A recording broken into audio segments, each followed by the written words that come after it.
Mesdames et messieurs, bonjour. Aujourd'hui, nous parlerons d'une association qui a pour vocation de faire découvrir les métiers manuels pour leur redonner une lettre de noblesse.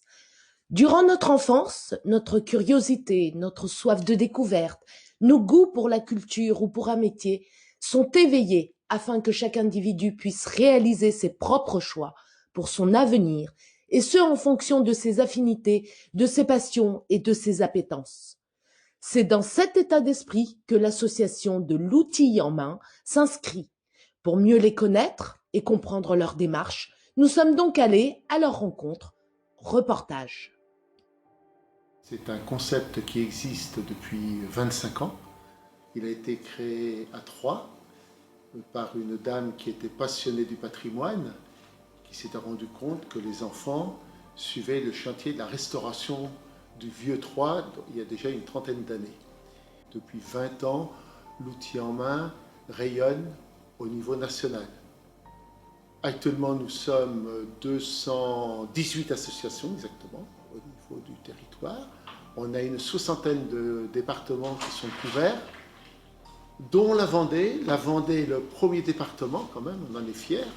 Étant moi-même vendéen, j'en suis très fier et j'ai créé même une association dans le sud Vendée. Et actuellement, on a une 23e association qui s'est créée à Saint-Gilles-Sud, dont le président est à côté de moi. Et on a encore quelques projets. Je pense qu'à la fin d'année, on devrait arriver à 25-26 associations en Vendée. L'objectif de l'outil en main, c'est la découverte et l'initiation des métiers manuels auprès des enfants. C'est la découverte des métiers manuels, l'initiation qui est faite par des bénévoles, mais des anciens gens de métier, des gens qui ont pratiqué un métier, qui ont souvent 40 voire 45 ans d'expérience professionnelle derrière eux et qui vont transmettre ce savoir. Ils vont découvrir les métiers dont ils en sont avides et on va leur faire faire également des petits objets. Et ces petits objets, des petites réalisations qu'ils auront fait à partir d'outils, parce que c'est bien ce que ça veut dire, l'outil en main, c'est tenir l'outil à la main. Ils vont réaliser quelques petits objets qu'ils vont ramener dans leur famille. Et c'est la fierté souvent des parents et des grands-parents de voir que leurs enfants sont capables de faire quelque chose. Voilà. Quel âge ont les enfants Alors, on les prend à partir de 9 ans, on les inscrit à partir de 9 ans, mais c'est souvent dans la 10e année qu'ils rentrent. En principe, on les garde 2 ans, donc le rythme, c'est comme le rythme scolaire. En principe, c'est le mercredi ou le samedi. On fait une demi-journée dans la semaine, donc ce qui représente 30 à 35 séances dans l'année. Est-ce que ça peut être une solution par rapport au décrochage scolaire, justement pour réactiver un petit peu les choses? Bien sûr, parce qu'on s'est rendu compte que des enfants qui étaient en difficulté un petit peu scolaire se retrouvaient très bien l'outil en main et pouvaient s'épanouir. Et on a eu très souvent des parents qui nous ont dit au bout de 2 ans, est-ce que notre enfant ne pourrait pas revenir une 3e année parce que vraiment il est bien l'outil en main. Et là, on a des dérogations, on peut les prendre un peu plus longtemps, mais on répond à une partie de ce décrochage. Ce n'est pas l'objectif principal, mais effectivement, ça répond bien. Quand un enfant peut s'épanouir avec des aînés à réaliser des choses, on en est très heureux. Menez-vous des partenariats, par exemple, avec l'Éducation nationale ou avec la Maison des Compagnons, par exemple? Bien, alors la Maison des Compagnons, bien sûr, parce qu'on a beaucoup d'ateliers qui sont également logés chez les compagnons. Nos ateliers, ça peut être chez des... en principe, si je prends l'exemple de la Vendée, on est très souvent logé par les communautés de communes, les communautés de communes ou les mairies, mais on peut avoir des CFA, des lycées professionnels ou des particuliers pour nous loger, quoi. Mais les compagnons sont également des très bons partenaires, très bons partenaires, compagnons du devoir et compagnons du Tour de France, très bons partenaires.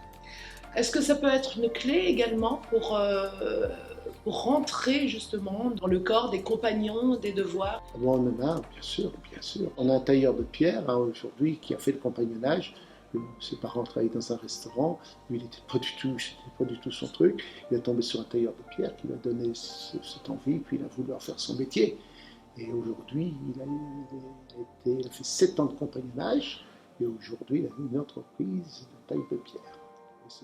Alors, il y a également quelque chose de très important, c'est une vitrine des métiers, mais pour les enfants, ils découvrent des métiers et ils s'aperçoivent, comme j'ai demandé l'autre jour à une jeune fille que j'ai revue, qu'est-ce que tu as retenu le plus? Ça m'a appris à savoir les métiers que je n'allais pas faire. J'ai trouvé ça super.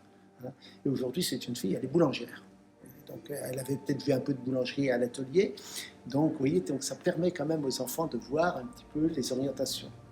Est-ce que vous avez des élèves ou des étudiants, par exemple, si toutefois ça s'adresse aux étudiants, qui se sont tournés vers une filière et qui n'y trouvent plus leur compte? Pour l'instant, notre cible sont les enfants, de 9-10 ans jusqu'à 13-14 ans. On limite parce que d'une façon, après, ils sont adultes, c'est autre chose. On a une telle demande qu'on ne peut pas aller au-delà. Parce qu'aujourd'hui, on a des listes, toutes les associations qu'on a en Vendée ont des listes d'attente. Et c'est pour ça d'ailleurs que nous, l'objectif, c'est de mailler le territoire au plus près pour éviter trop de déplacements et à nos bénévoles, parce que nos bénévoles sont quand même des personnes d'un certain âge, et puis les parents non plus ne peuvent pas faire 20 km. Donc notre objectif, c'est quand même de mailler le territoire, et c'est de créer un atelier d'outils en main pratiquement par communauté de communes. Communauté de communes, on essaye d'avoir un atelier d'outils en main. Alors, vous parlez d'âge tout à l'heure. La moyenne d'âge des bénévoles? La moyenne d'âge des bénévoles, c'est presque 70 ans. 60. Arrive à la retraite comme ça, on connaît quand même, on a cette réseau qu'on actionne comme ça pour trouver des bénévoles. Alors quand les gens arrivent à la retraite, on a beaucoup de projets. Je m'adresse surtout aux gens du bâtiment. On a des projets parce que je vais aller donner un coup de main chez mes enfants, faire leur maison, faire. Et au bout d'un certain temps, les projets se sont réalisés, on peut les retrouver, puis là ils sont contents de venir à l'outil en main pour retrouver quand même leurs collègues et tout. Mais aujourd'hui, ces jeunes, comme on les appelle nous, ces jeunes bénévoles, ils ont 64, 65 ans. Et les plus âgés ont 85, 86 ans. Vous voyez, donc en moyenne, on est presque à 70 ans. Mais quand ils sont à l'outil en main, ils ont mal nulle part, ils sont en pleine forme, il n'y a aucun problème, c'est très bon pour la santé. Et comme je dis très souvent, il y a l'outil en main, je pense qu'on vient un peu plus vieux.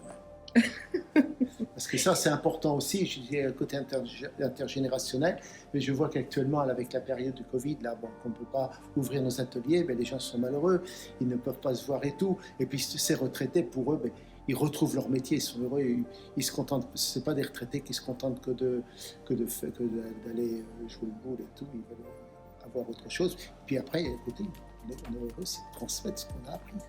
Alors, parmi les enfants que vous avez pris en charge sur la Vendée, puisqu'on est en Vendée, combien en ont fait un métier?